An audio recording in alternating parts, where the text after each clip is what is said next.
This meeting is being recorded. So last week we talked about the Four Noble Truths, the foundation of Buddhism. Yeah.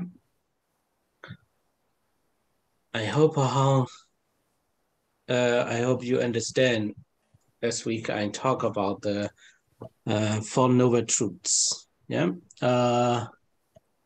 We talk about the Buddhist philosophy, the freedom, free inquiry of the Buddhism, and wisdom, faith, internalize. Yeah, we have, and also the criteria for acceptance or rejection.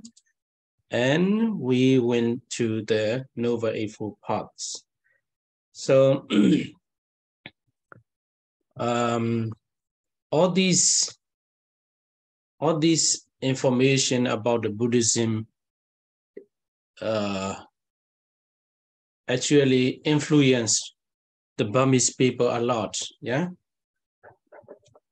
Because Burmese people think, based on most of the Burmese Buddhist people mostly think the way of thinking, the way of life, the things based on this teaching, you know, the freedom of religion, freedom, they always have open their mind, yeah? When we question. Yeah, okay. When did Buddhism come to the Burmese people? Yeah,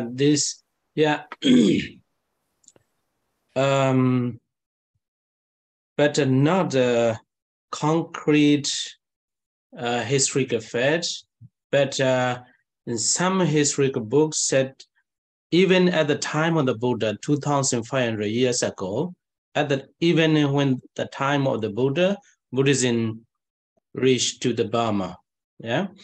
But maybe 500 years after the Buddha's time, the Buddha's time is 600 BC, yeah, 6 BC. So 3 around 3 BC, yeah, 3 or 4 BC, then the Buddhism came to Myanmar. But if I tell you exactly, maybe later, I'll make some brief. But we can see very clearly is at the Bagan era, yeah, Bagan era, around 1044 AD. It's Bagan, there is a lot of pagodas. I think you may have seen, yeah, the picture. Do you know that? Do you know Bagan era? Let me show you. Yeah, okay. If you have something to show. Yeah. Okay. Okay.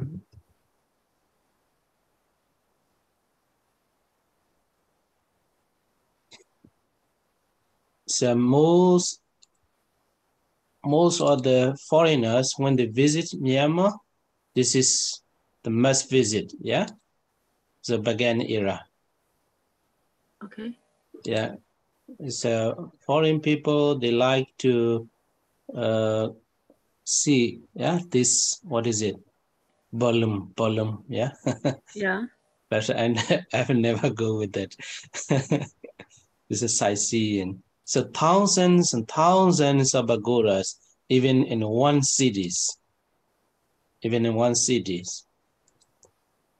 So that time is very clear to see. So 1044 AD. And but before that time also, we have a lot of historical facts. Buddhism already came, yeah? So even from that time, Buddhism influenced the Burmese people. But mostly, most of the time in the in the history of Myanmar, Burma, as a country was very peaceful. So now I don't have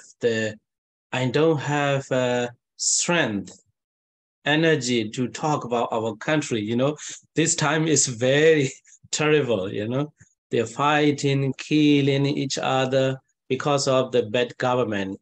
Yeah, so military coup. But even at the time of the military coup, Myanmar is not like that. Myanmar peoples are not like that. I think, you know, in 2021, yeah, 2021 is what's a military coup. Then because of that, the people, the heart of the Burmese people are full of hatred to the military junta. So that's why a lot of terrible things is happening right now. So most of the Burmese people is very kind and very friendly. Yeah. So because of that, the Buddhist teaching, so we can learn more about that. But before that, my idea is I want to introduce what Buddhism is. Yeah, what Buddhists believe, what Buddhist people practice, and what kind of Buddhist philosophy, ideas, concept influence to the Burmese people. My idea is you will understand yourself if I introduce the basic teaching of the Buddhism. So that's why I'm teaching without telling any historical facts. And better, finally, I hope for 3 or 4 times we'll talk about the Burmese people. So now we are focusing on what Buddhism is. Okay. So last week we talked about the Four Noble Truths. All beings are subject to dukkha, or suffering. Yeah. So about this, you know, in Germany there is a famous philosopher. Yeah. I think Schopenhauer, and also another one is Nietzsche. I think so.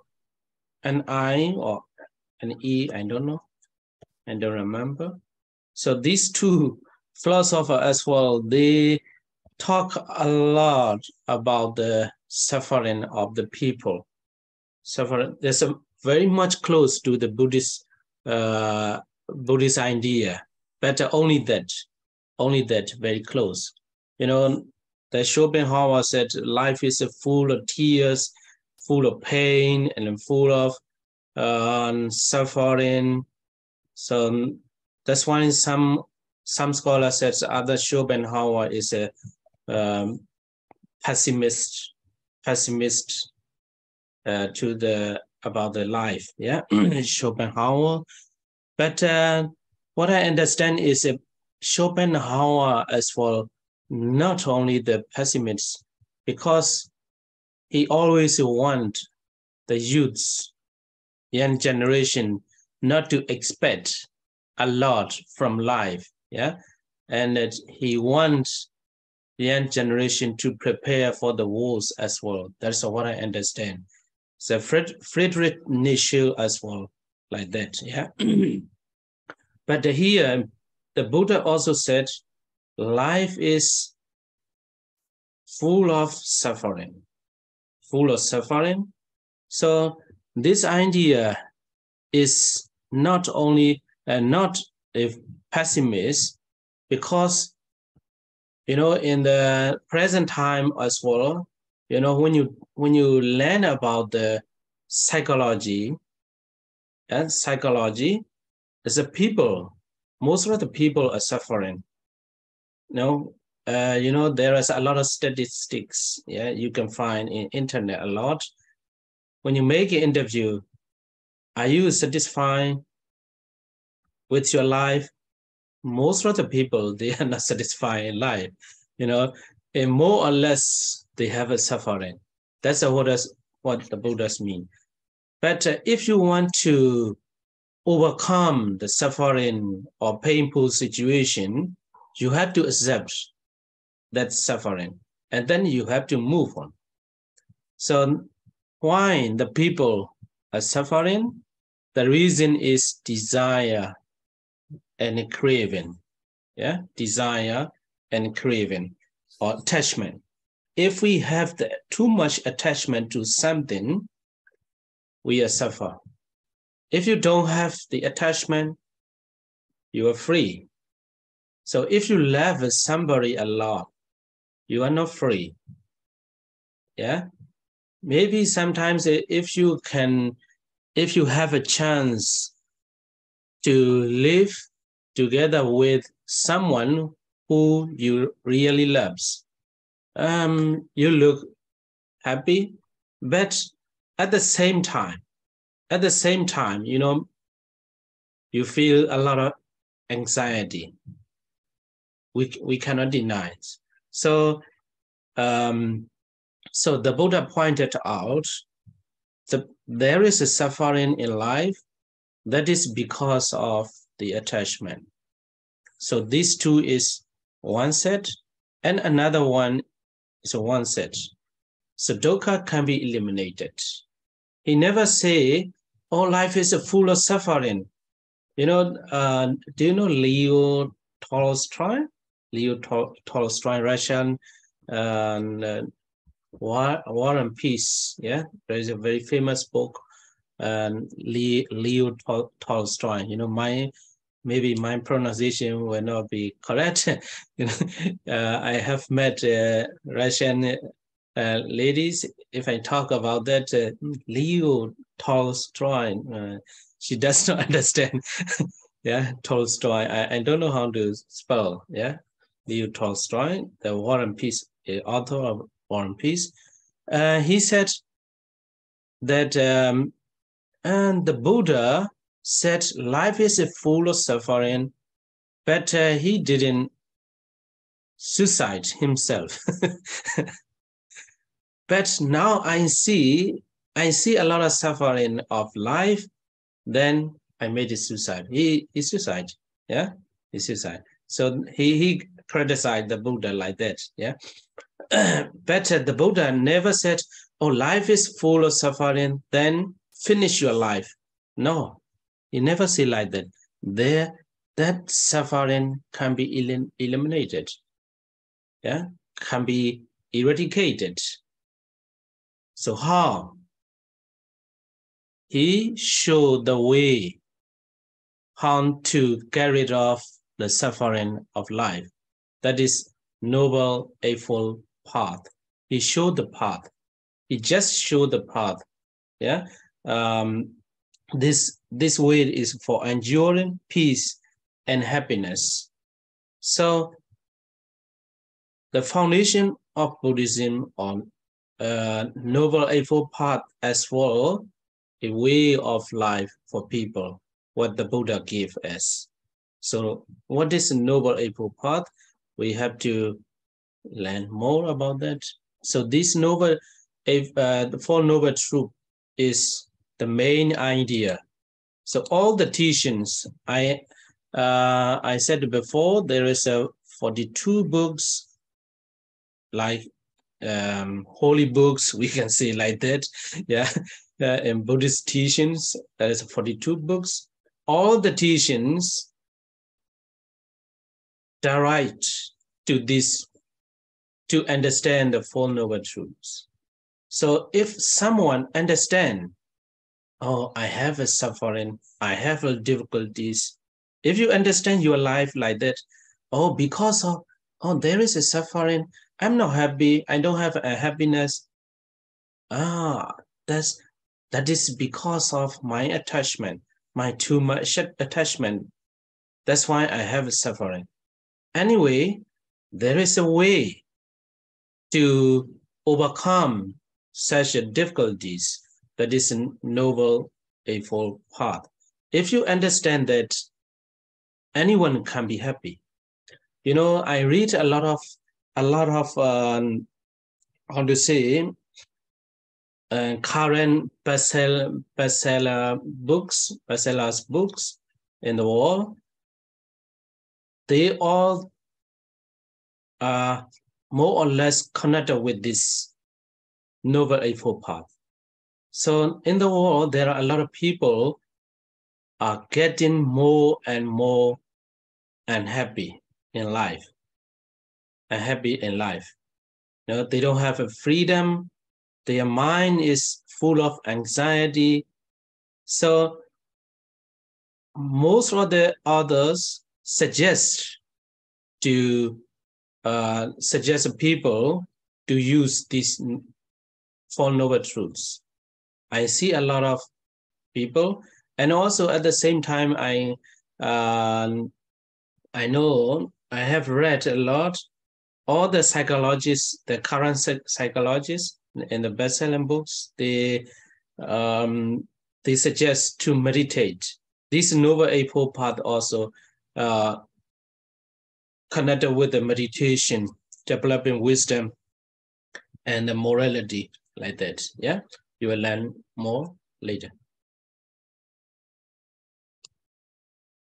So these Four Noble Truths, sometimes we can understand like this. Yeah, the Buddha is like a doctor discovering the illness. Yeah, everybody is ill or sick. Yeah, full of suffering, and there is a diagnosing the illness. That is attachment. Because of attachment, there is a suffering. And seeing that there is a cure, this is not block. Not the, in the German, there is some roads we cannot go straight, yeah? But it's a cul-de-sac, I think, yeah? And the life is not like that. There is a way. There is a way. You can cure or you can overcome every suffering you can overcome. How much difficulties, how much painful in life, every painful situation, every difficulties, even the very terrible things you experience in life, there is a way. There is a way. Yeah. So everyone have solution to overcome the suffering. So that's why the Buddha prescribing the current medicine for our health and well-being. So this is another way to understand the Four Noble Truths. You know,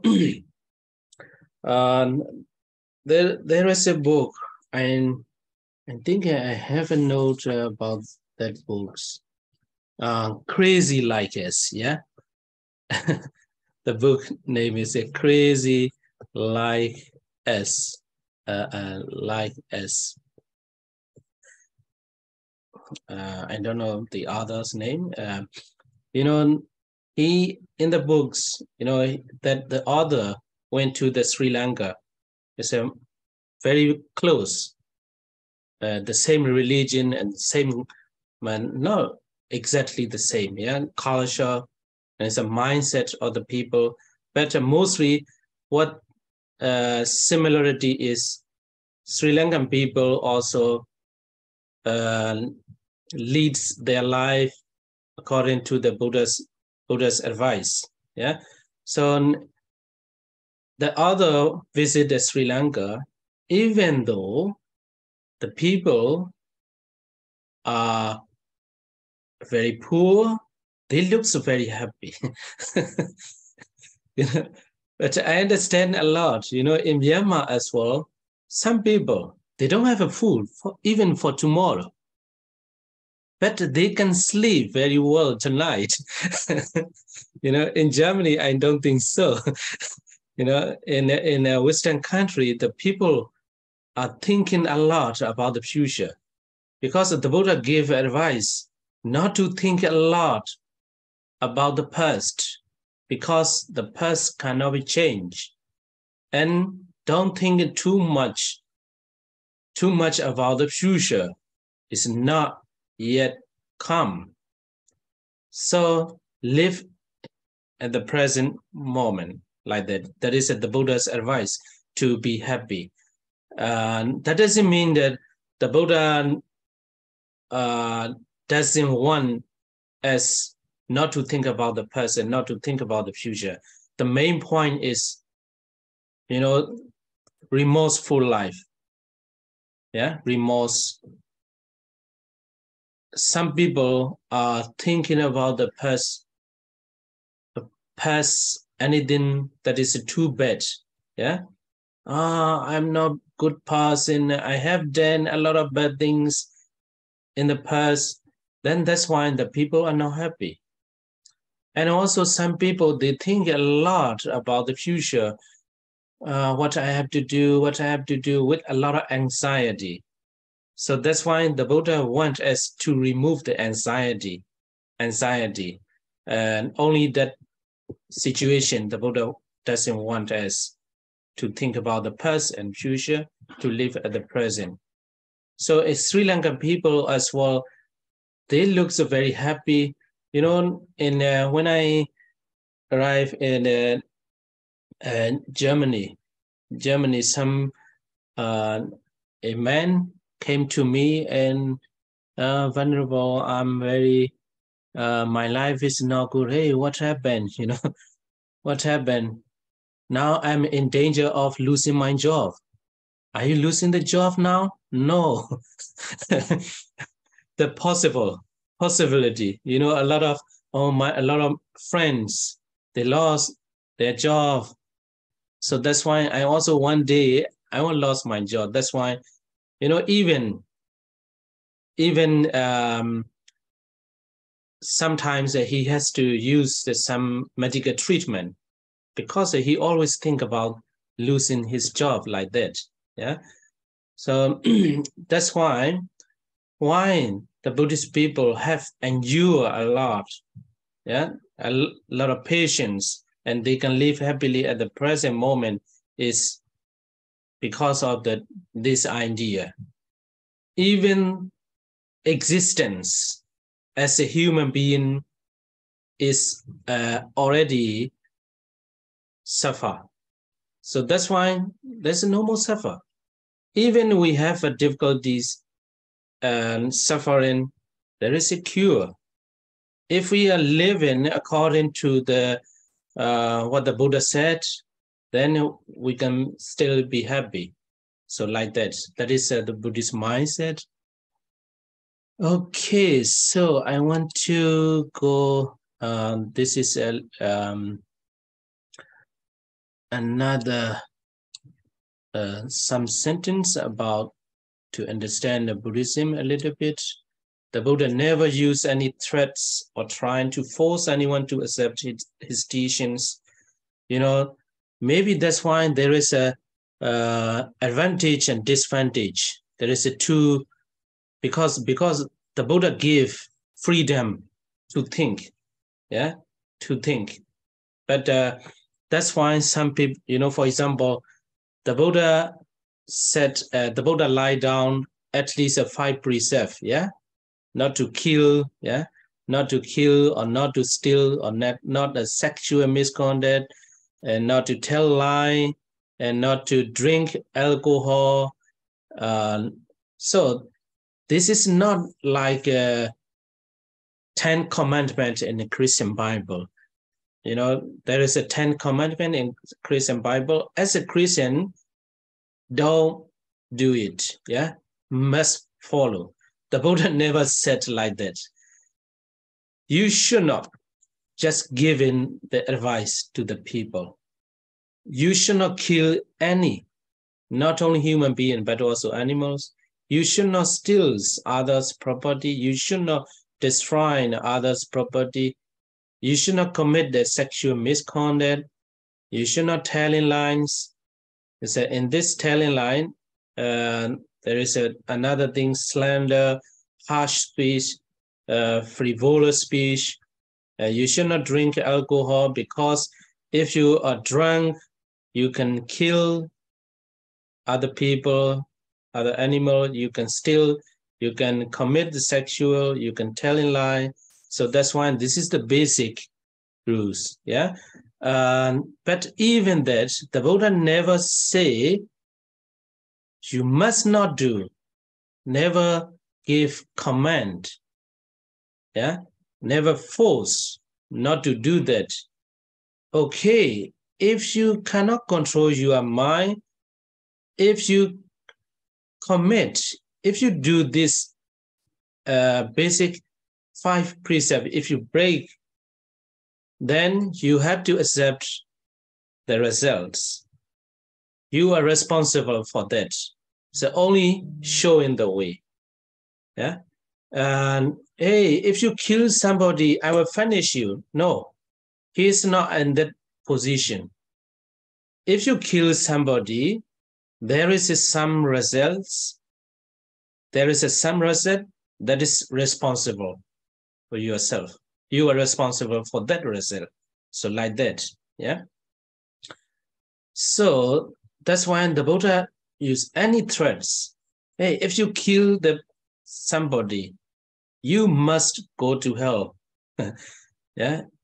So if you steal something, you must accept some punishment from me. He is not responsible for that either. And never trying to force anyone to accept his teaching. So that's why maybe some people, hey, I drink alcohol, okay, I will accept. I will accept the result myself. Nobody is responsible for that, yeah?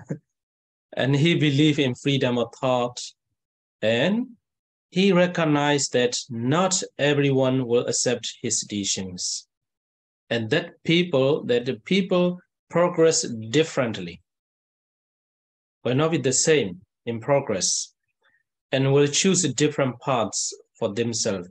He recognized already.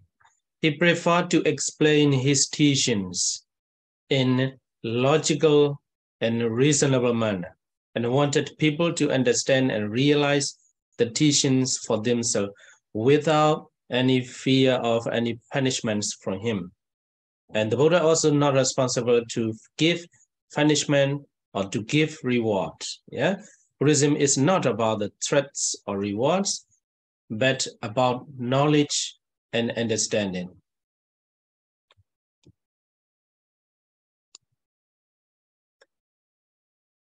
And here I want to talk about a very brief story. One story. His name was Upali. At the beginning, the Upali was one of the chief followers of the Jain master, yeah, Mahavira. Do you know Jainism in India? Yeah, I hope you know that. Yeah, Jainism. What does it look like? The monks in the Jainism. Do you know that? Anyone knows that about the Jainism? Monks, they don't wear any clothes, naked monk. Have you seen in YouTube or something like somewhere? Even in Belgium, there is a Jain monastery. Yeah, Jain monastery. So all the monks, they don't wear anything. They only use a fan.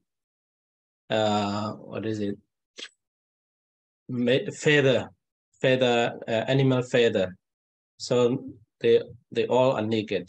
So Upali, a man, was a chief follower of the Jain master Mahavira, but he is very intelligent. So Upali often appear in public debates on behalf of the Jain master. Upali once had a debate with the Buddha, and he was so impressed with his teaching that he asked to be the enlightened one's follower.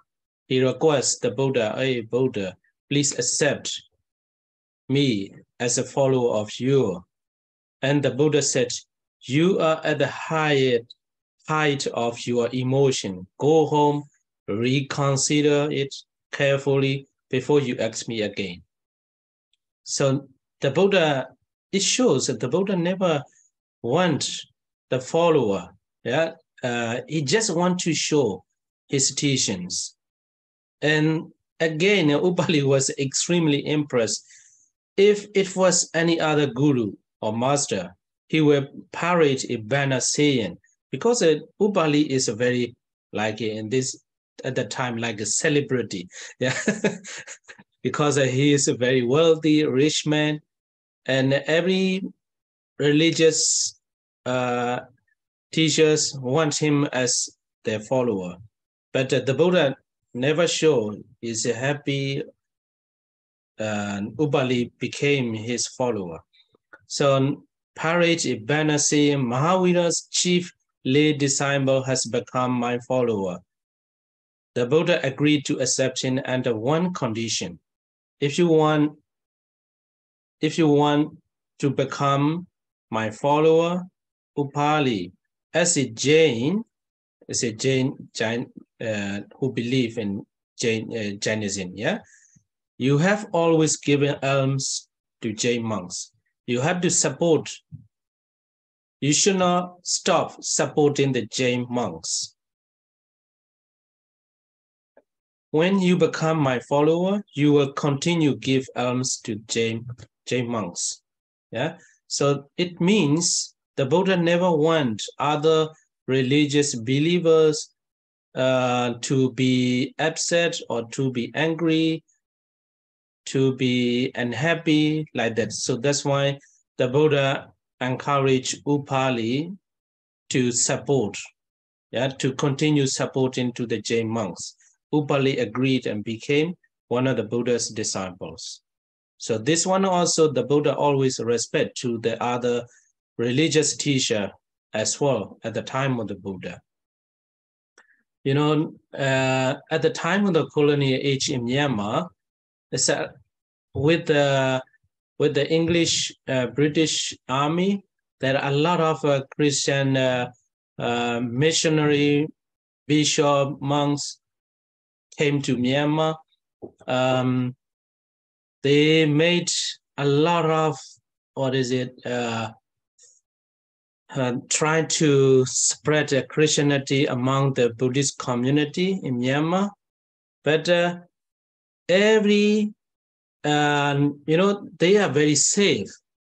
Nobody condemn or nobody say bad things to the bishop, because I have read the books of the Justin, the Christian bishop or monks, I don't know, father. He established a Yangon University. Yeah, Yangon University. He was a very benevolent Christian father. He established the Jason College at the beginning, now Yangon University. So he always spread, trying to teach the Burmese people the Christianity, but according to what he said, if I say something mentally, he said, I teach like that. All the universe, including you, every creatures are created by God. Then they are, innocently laughing. The audience. He said his experience. Burmese concept is, no, this is ridiculous. They think like that. That is a Burmese culture, because the Buddhism said nothing is created by no one. So that's why if the Father Jason said everyone's created by God, and everyone is the creatures of the God, like that. So the people innocently laughing. What's that? They don't understand. So like that, yeah. So anyway, Burmese people never never fight, not to come or like that. But Christian missionary group as well, very patient, and they trying to spread the Christianity to the mountain and rural area. So that's why in Myanmar, I told you at the beginning, it's a very far remote area influenced by the Christianity in Myanmar. So next teaching is love and compassion. Said how the Buddha teach us about love and compassion. So compassion in the Pali is karuna, yeah, karuna. The desire for all beings without exception. So without exception, to be well and happy. You know, in some religion, it looks you have to love your society. You have to love people who are living in the same religion, in the same ethnic group, like that. In some religious book I have read, so I don't mention that, but you cannot find such an idea in Buddhism. The Buddha always teach love and compassion without exception, regardless of religion, regardless of ethnic group, regardless of nationalities. So that's why some people say it's not realistic. Actually, if you are not full martial, you cannot practice. But we should have the target. We have to try to martial step by step, day by day. Then one day you can develop unconditional love and compassion to everyone. That is a Buddhist goal as well. And similar to the love that a mother has for her only child. So with a boundless heart, should one cherish all living beings, radiating kindness over the entire world.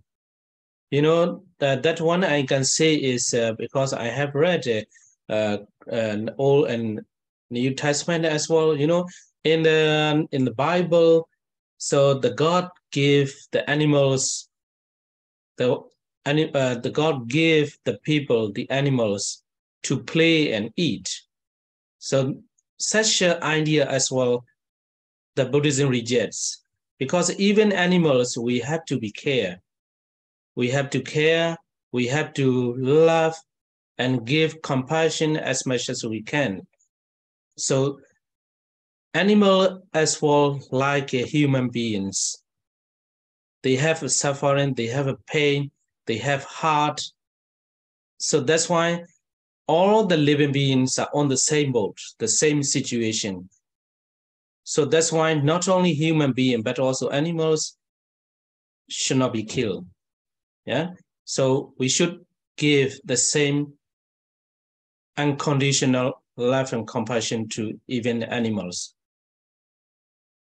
So in about the love in the Metta Sutta, you can find in the Google. Yeah, Metta means loving kindness. Yeah, loving kindness.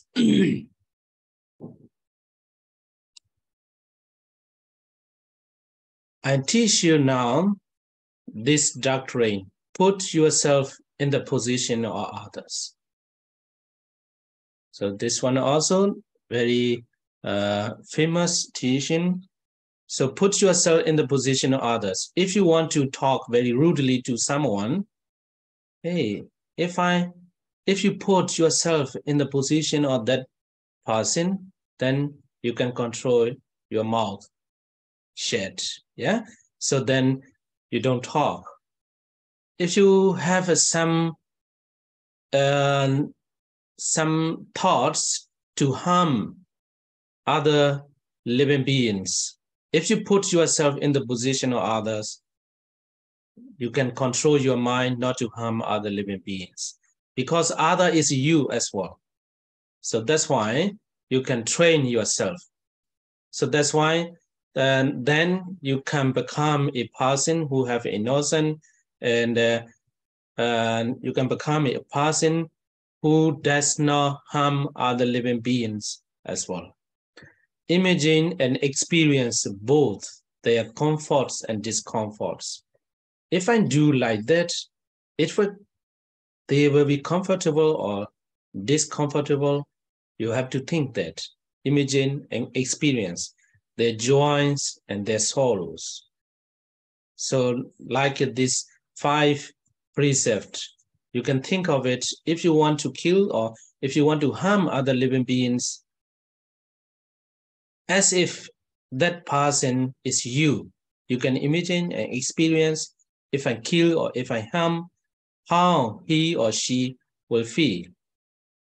He will be happy or not, like that. So if you think that that's somebody you are targeting, it's you. So that's why you can control your mind and feel yourself their likes and dislikes as well. Live truly in the midst of others all the time. So that's why you are living in the society, and you are the one who does not harm, who does not do any bad things to your society, to your surroundings. So this is the Velu Dwariya Sutta. And in somewhat such a kind of Buddhist concept influence to the Burmese people as well, because I can say a lot of positive about the Burmese Buddhism, Burmese people, is before 2021. I cannot guarantee, I cannot guarantee. It looks very terrible at the moment, because they have a lot of hatred, but they are still very kind to the people who are wanting the democracy. Now the Buddhist myself, they are doing better, more or less influence, but main idea is a democratic idea. So if I am the democracy supporter, they can give their love. If I am not, they will hate me at the moment. It's a very difficult situation to talk about the Burmese people, Burmese situation at the moment. So anyway, we still can talk about the general, yeah. And next, social equality, yeah, compassion and equality. In Buddhism, all the different social groups within society have reciprocal responsibilities to teach others. And according to the Buddhism, nobody is in the leading position.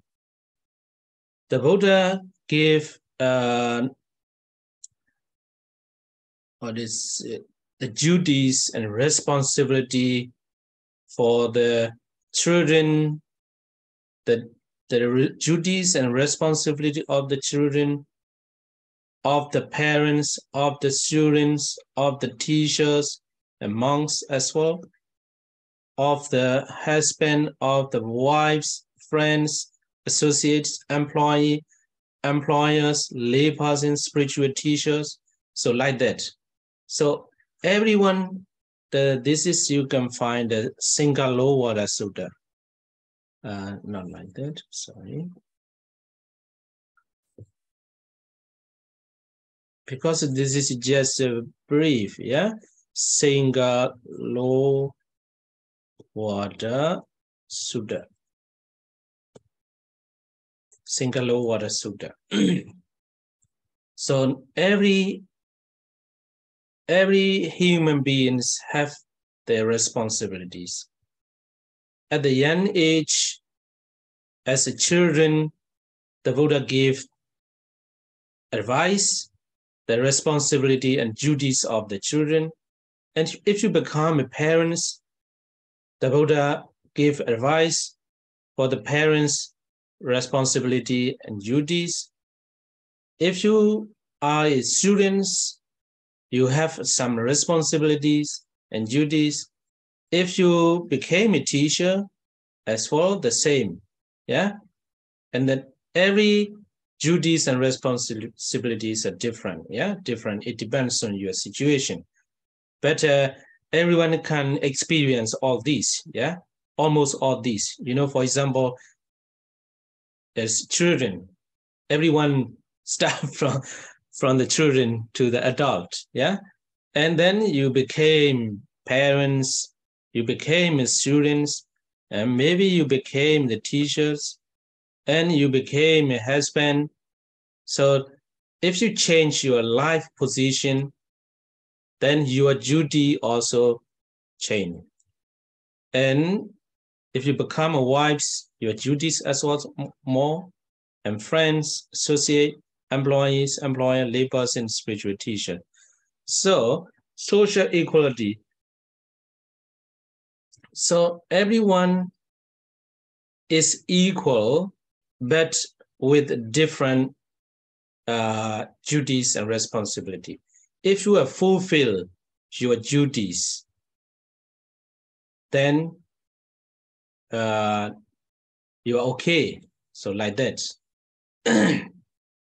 So when we talk about the Burmese society as well, most of the people, they focus a lot to these duties. Unlike the caste system.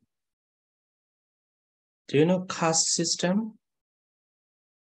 Whereas this caste system is until now is still working in India, yeah, in India. But some area is not like that. But most of the Indian society, there is still caste system, yeah. And but recently, I have read books about the even in America there is a discrimination, yeah, like an Indian caste system. But she, I don't know you agreed or not. She grabbed that idea. There is a still caste system in the United States, even in the United States, and discrimination. Yeah, discrimination between black and white or something like that.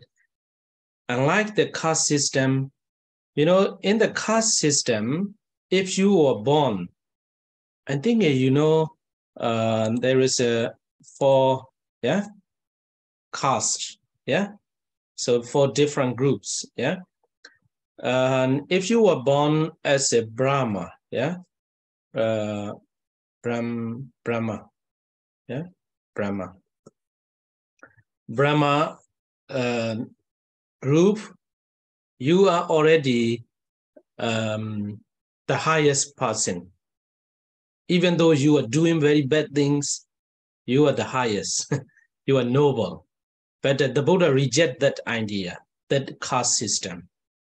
No group should have dominance over any other group. But the Buddha always defines what you are doing. If you're doing good things, if you are helping others, if you don't harm or if you don't kill other living beings, if you are not the one who is stealing, who is not destroying others' property, if you don't commit the sexual misconduct, if you are the one who is always tell the truth, then you are noble. You are noble. And it does not depend on how you were born. You are poor or you are rich, it doesn't matter. It's only that moral value. The Buddha defined that. So if you have a lot of morality, or if you are in a highest position of morality, then you are noble person. Yeah. This is about the social equality and sexual equality. Unlike many other religions, the Buddha preached equality between sexes. For example, he allowed women to join the Sangha, as women are also able to attain enlightenment. So the Buddha's final goal, final goal of the Buddhism is to attain the enlightenment, or Nibbana, yeah? Nibbana, or absolute freedom, and there is no birth, or there's no rebirth, yeah? There's a get off of the samsara. There's a rounds of births and rebirth. So absolute freedom. So the Buddha never discriminate the woman, but there is some arguments. There is of course, there is a lot. It depends on the situation. There is some argument, but any woman have a chance to attain the enlightenment. So never block the way to attain the enlightenment for women. His foster mother, Mahabhajapati, was first in the order of nuns, and his wife, Yasodhara, also became a bhikkhuni. Bhikkhuni means a female monk. Both became arahants, that means who has the enlightenment, who attained the enlightenment. So then, in this case, there is a lot to say, but this is just introduction.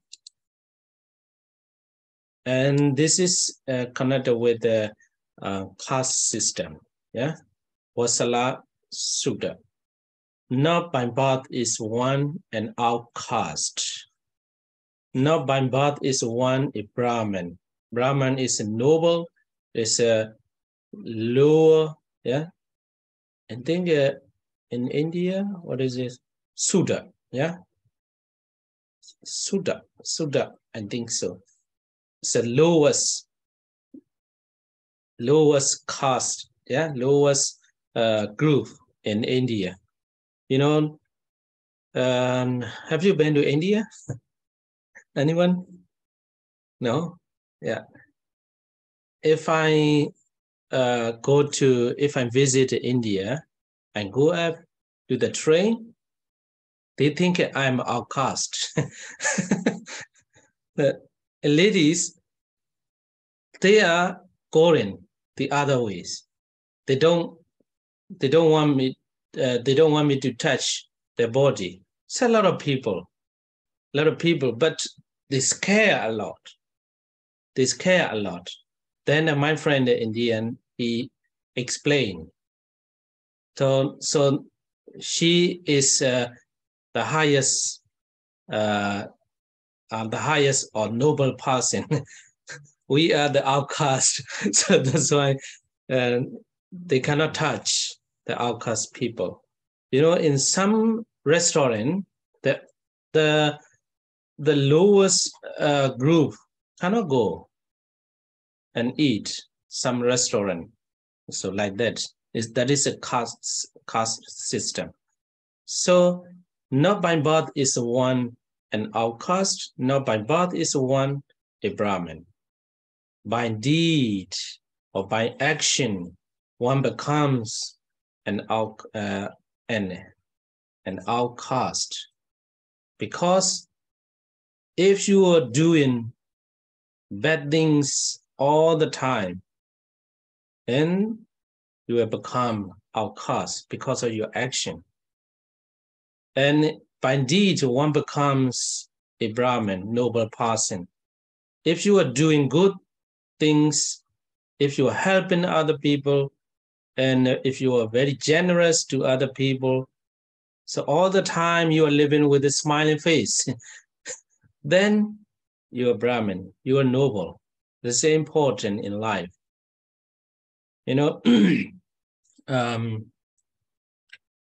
so that is the main idea, concept of the Buddhism. So no one cannot define. So that's why, you know, nobody cannot appoint a noble person or outcast person, lower person, highest person. Nobody cannot appoint.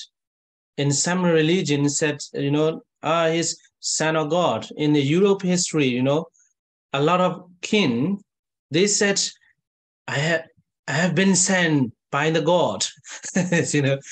So that's why I have to rule this country like that. So in Buddhism, there is no such concept. So nobody cannot send nobody to do something. So everyone is doing what they wish. So that action, what they have done, define they are outcast or they are Brahmin, noble person. So the Buddhism only focus on what you are doing right now. Yeah, what you are doing now. So then what you are doing right now will say who you are. What will you become? You will be happy or unhappy. You will be successful or fail like that. Yeah. Then that is main idea of the Buddhism. Okay, next one is practice. So we talk a lot about the philosophy, concept, main idea of the Buddhism, and next step is a practice. The Buddha adapted the manner and style of his teaching using simpler concepts for the ordinary folk and more complex idea for educated and intellectual audience. So the Buddha, when we learn about the Buddhism, sometimes Buddha's teachings are looks very easy to follow. Sometimes it looks very difficult to understand. So the Buddha always teach his teaching. It depends on the person who is listening. So he always choose a lot of different methods to make the listeners will understand or not, like that. He realized that we all travel at different paces, are at the different stages of progress at different parts of our lives. You know, the people, yeah, are very different. Sometimes if I talk this sentence and one understand, but for some person, they don't understand.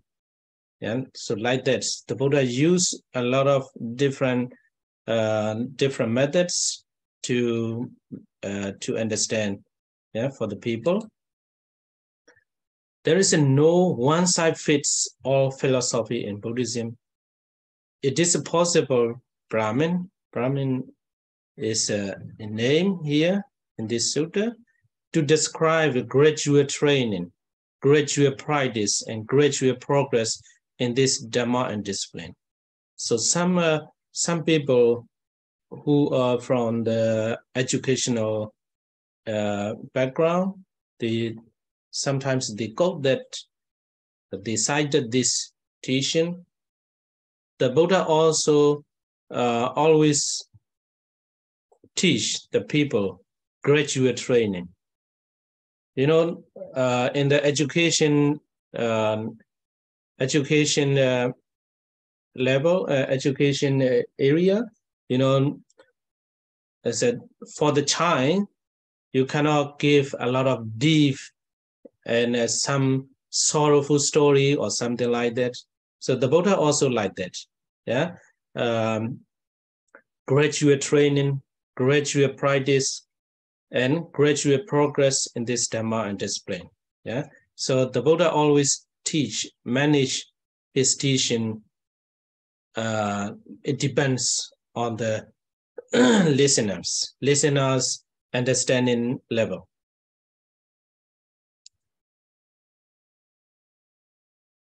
So this is about Buddhist concept and a little bit about starting point for the Buddhist practice. Next week, we'll continue from here about the Buddhist practice as well. As a Buddhist people, what we have to do, yeah? Okay, is there any question?